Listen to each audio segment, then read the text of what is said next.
Sorry, I apologize for that. Now, also, if I'm trying to employ, max velocity sprinting methods and I only have 20 yards of turf in my gym, well, how is that actually happening? You know what I'm saying? I have to change. I have to change the program based upon the constraints of my situation.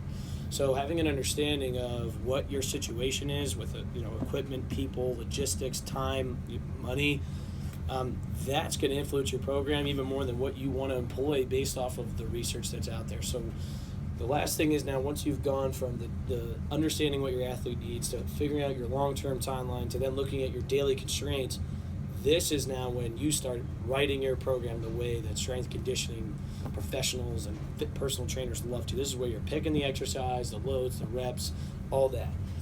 This is where we kind of live. Now, the whole asterisk on this whole talk is now all that pre-work. That's all pre-work. That's all great.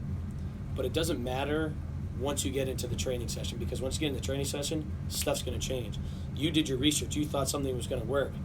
Something's going to go wrong. Things are always going to go wrong, and you got to be able to adjust on the fly. And you have to be able to adjust on the fly in a way that's still going to yield the results that you want for the athlete's needs. So it's your ability in those moments, after you've done all that planning, after you've done all that research, after you've done all that programming, that you can still, when something and everything goes wrong, you can still create a productive workout. You can still coach the athletes, and that's where a lot of strength conditioning people lack, is they do everything they need to do to program on an Excel sheet, and then they forget how to actually coach.